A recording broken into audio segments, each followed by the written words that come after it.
Good morning. This week I'm over in the village of Dufton and I've come to knock off 3 lesser known peaks in the North Pennines. We'll do them over an 8-mile circular route. Hitting the biggest one first, we'll get up to Dufton Pike. I'm expecting a very steep climb up to that. Then we'll drop down onto the broader summit of Cosca Hill, and finally we'll finish on Knock Pike. Not to be confused with Knock Fell, which we've covered in a previous video. Start point is the village of Dufton. This is one of my favourite places to start a walk from. You can do absolutely loads here. Technically a free car park, but there's a donation box, so I always make sure I put a handful of coins in the box. So coming out of the village of Dufton, we're heading straight towards the Pennine way. Come to a fork in the road, we're going to head off to the right. We're going to do this route anti-clockwise, so we'll come back that way.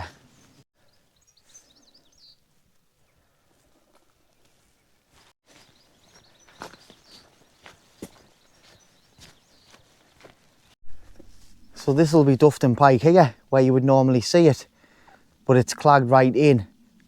Look at the size of that hair, just in front of us. Massive. I can kind of see the top coming in and out of the clag. We'll have to see when we get up there. So the crack with today's video is, basically I really wanted to get over to the lakes this morning, but the cloud base was forecast to be extremely low. It would have made filming anything big over there completely pointless. So I fancied the Pennines instead. But every time I've come over to this particular area in the North Pennines, I've always did the more popular peaks and areas. Crossfell, High Cup Nick, places like that. I've done them all over here, some of them multiple times. And if you watch regularly, you'll probably see me do this. When I'm coming off one of these more popular peaks, I'll quite often point an isolated hill out and say, I'm going to come back and climb that. All right, look at that. Most of the time I never do. I think the only time I have was when I climbed North Pike. I did that on a new route up the High Cup Nick, and it was the highlight of the day, to be honest. North Pike's just under 2,000 feet. So that day, I was just below the clag. Once I got higher up to High Cup Nick, the rest of the day was clagged in and I loved it. So I was trying to think off the top of my head, the place that I've pointed out the most times, saying I was going to come back, and I never have. And it was Dufton Pike. I couldn't come all the way over here just to climb Dufton Pike. It would have only been a couple of mile circular route. So I picked 3 out, and that's what we're going to do. I think with me being a very small hiking channel, I can get away with doing these like obscure little hills, whereas the very big channels have got to be over the popular areas, knocking the Hollywood hills off week in, week out, because it's the job. And if they don't get the clicks or views, they're not going to be able to pay the rent. Whereas me, if a video doesn't perform particularly good, I'm not going to lose any sleep over it, because I'm just happy to be out climbing these type of things. The mist has just cleared and we've got a proper view of Dufton Pike. That's steep. So when Wainwright saw this, he described it as one of the most attractive little hills in the Pennines. And it's not that little. It's bigger than Cab Bells and your family fells over the lakes. But yeah, man, that's looking like a bit of graft. Oh dear me. I thought we were going a bit further up and we were going to come up this ridge here, but we're not. This is the gate for here, and it's straight up this grassy pull. My God, this is going to be a toil.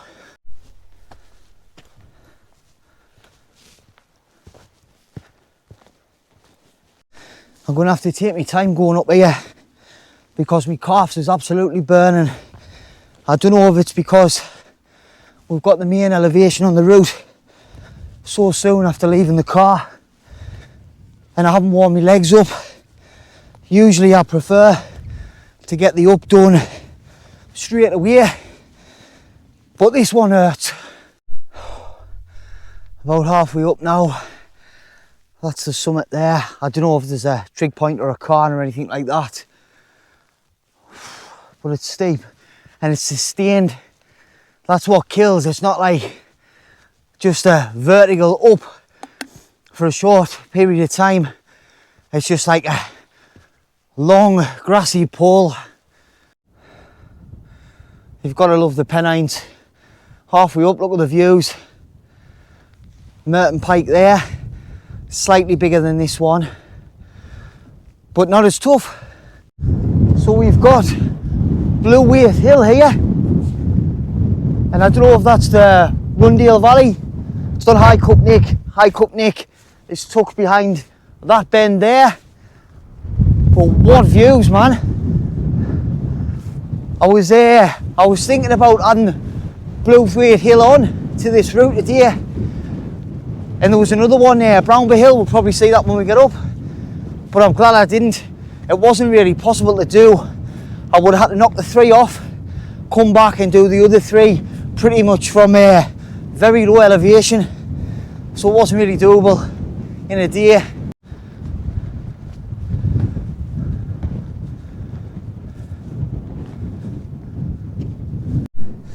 This shit is vertical.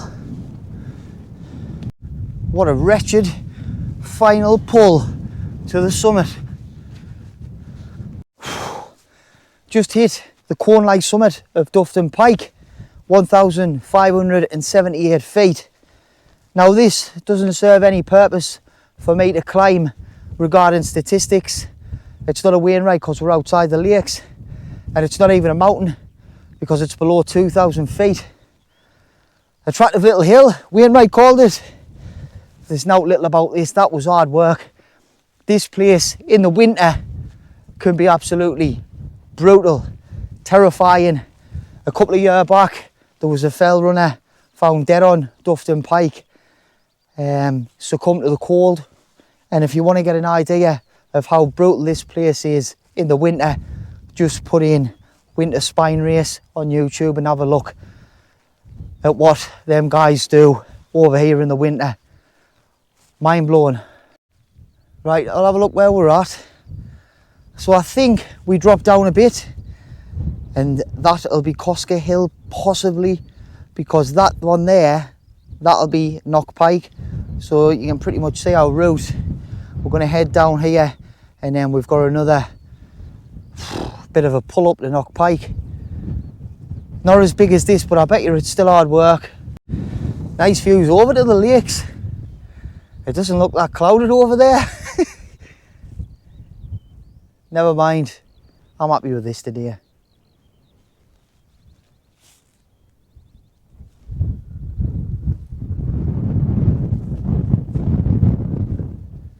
I was hoping to get some views over to Crossfell, but it's clagged right in, bringing back bad memories. I went and climbed Crossfell last year. I did a video on it, and I had a horrendous time. I didn't really let on at the time on the video. I didn't really go into it that much, but I climbed Crossfell on a Sunday, and my pal had come to my house on the Friday, and we had a right swally till the early hours of Saturday morning. So I was dog rough all Saturday. Didn't sleep well at all on Saturday night. Got up the Sunday, daft o'clock in the morning, went and climbed Crossfell by myself. There's times when I watch back on that video that I could see I was really struggling. There was a time when if I wasn't driving, I would drink the night before doing big routes over the lakes and that went on until we did Scarfell Pike via the corridor route. But we did Great End, and there was 2 other nuttles on that route as well. I cannot remember what they were, but it was a big route. Anyway, it wasn't my turn to drive the Saturday, so the Friday I had about 5 or 6 beers up till about 9 o'clock, and I would usually stop then, get up the next day, and I'd be able to tell that I've had a drink, but I would walk it off on the fells. But for some crazy reason, Wow, look at the clouds. For some mental reason, on this particular Friday, I didn't stop and I cracked open some Captain Morgan's rum. Something I never do. I don't drink spirits. And I was in a right state. I went to bed about midnight. I was up at 3. The lads come and picked us up. Got over to Seathwaite Farm. As soon as I got out of the car, I was still pissed. Spewed my guts up. Felt all right till I got up to Stye Head Tarn and the stretcher box. Felt all right, but when I got past the Pearsgill area, you know, that final push up the Scarfell Pike summit on the corridor route, it just hit us, spewed sideways, booze had wore off. Oh, I was in a sorry state. I actually thought Mountain Rescue was going to have to come and get me off this because I was a physical wreck. I don't really drink now very often, just special occasions, because I found that whenever I was drinking it was having like negative effects on us for days after. I don't know if that's just an age thing as you get older. So I had to knock it on the head, because if I was having a drink on the Friday, I wasn't feeling 100% even on the Sunday to go and climb things. So I made a choice, and this wins for me, hands down. But dear me, I've been in some states on mountains, me. It's looking like we're going to drop right down to here, come along here, and I think that there is Cosca Hill, overlooking this little pond. I'm not sure of the height, I'll have to look it up, but significantly lower than Dufton Pike, what we've just come off. The further I'm dropping down here, the bigger Knock Pike is looking. I had a inkling that I could just walk across them all and not lose a lot of elevation, but I should have known better. I knew there was gaps in between them. So we're going to drop down, lose all the elevation, then we'll have 1,000 and odd feet to climb back up. Big day. Some nice views of Bluthwaite Hill there. A little bit of a Carrincani on the top of that. And then you've got Knock Fell, they'll be over that way. I think that's Burnley Hill just popping up. Brownby Hill's one of these, I'm not sure which one it is. But I think next time I come over here, I'll do this one, Brownby Hill, wherever that is, and Burnley Hill, and that'll be a flipping big route, that.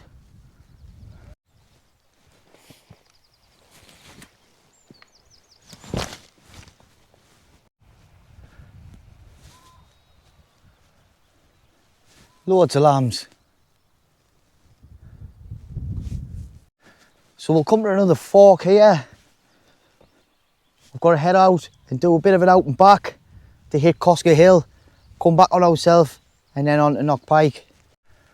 So this is the path up the Cosca Hill. Looks pretty steady. So here we are on Cosca Hill. I can't find a specific height. When I'm putting it in, it's saying we're 1,400, but we're not, because that's 1,500, and we're certainly not only 100 feet below that, are we? Not much to see. Nice bit of a view of a pond and some cows. We'll persevere on to the next big one. Can you impress with how easy to follow this route is? I've actually created this route myself on All Trails. I've always used All Trails. I pay for the subscription, but I've always had the standard subscription, which is called Plus, I think. 50 quid for the year. No money at all when you're using it every week or every other week, even every month. And I've climbed hundreds of peaks in Northern England using that standard subscription.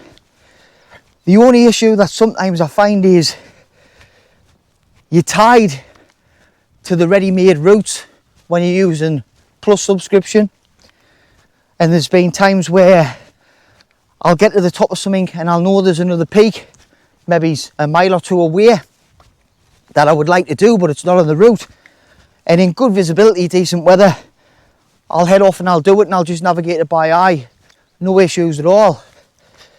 But in bad visibility, I'm always wary to come off my GPS line, especially in places I'm not familiar with.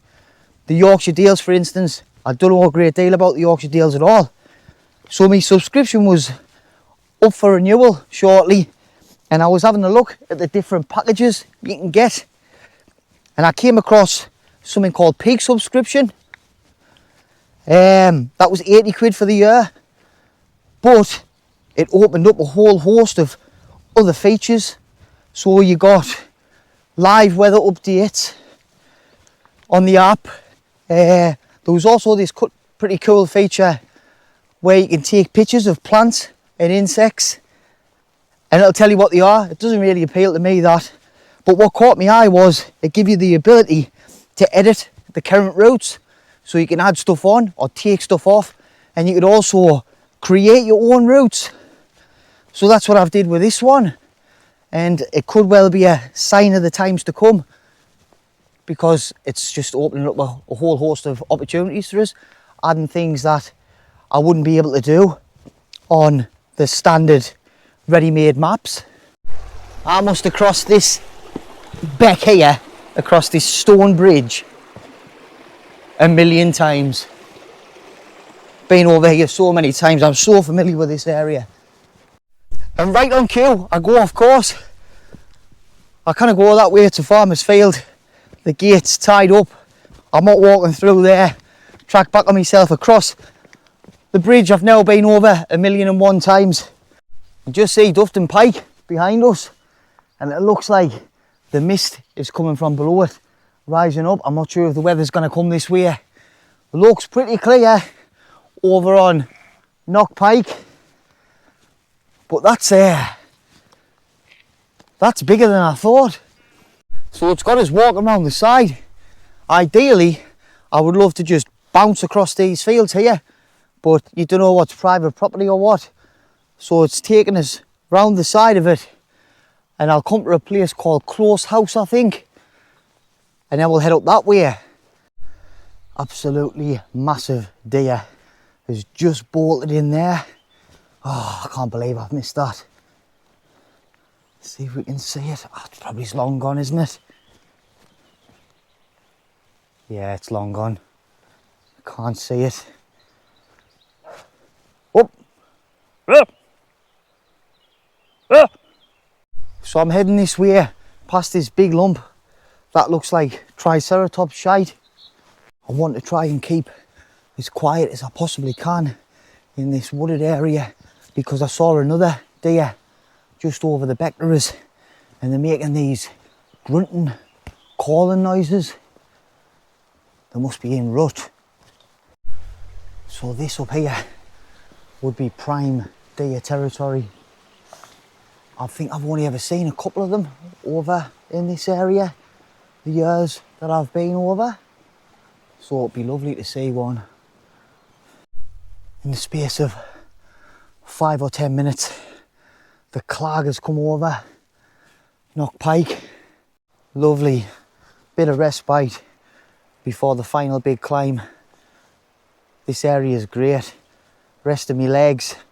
We're heading towards the village of Knock, somewhere I actually haven't been before, and then on to Close Houses, and that'll take us round onto Knock Pike. But this is beautiful. This bit of a battered signpost. So you've got Dufton Pike, where we've come from. We're heading this way towards Knock, and if you head on that path there, that'll take you up to Crossfell. Look at the mist on that. I love the North Pennines. That looks like something you would get over the lakes. That is class. I'm looking forward to getting some views back on that. We're now going to start making our approach to Knock Pike behind these barns and that. So the clag's cleared on that final peak there, but I cannot stop looking back to Dufton Pike. That looks class. So we've just passed the Knock Christian Centre, and this is our right here. So we're approaching it from this direction. Aye, so it's looking straight up the middle. Not easy after about 6 miles, like. This is going to be hard. Oh, I'm shattered. I cannot make any clear path going up it as yet, so I'm just going literally up the side of the hill. My route's gonna run out shortly. It's not gonna take us to the summit, so we'll have to push on. I reckon once this route runs out at about 1,000 feet, I'll have another 300 or 400 to climb. Brutal, absolutely brutal, relentless, grassy up. Oh God, whew. Ah, Knock Pike summit, 1,300 feet, and I tell you something now, for a pike, a hill that size, that is the hardest low-lying fell I have ever climbed in my life. Lovely views to Dufton Pike, Knock Fell, where I still haven't found that flipping plane wreckage. And you can't see Cross Fell, it's clagged in. That was really tough, and that really tested us. The thing is, there's no path, no clear path up here I could see. So I've just come up the side of the friggin' hill. I'm buckled. I'll wrap this video up now because I've got a bit of a out and back now and a couple of miles left on till I get back to the car at Dufton. I cannot wait to get home. I am absolutely knackered. Love the route. It went well for creating it myself, but this was hard work. You can subscribe to my channel if you wish, because I'm out every week or every other week, and you can watch another one of my videos if you care to, and I'll catch you next time.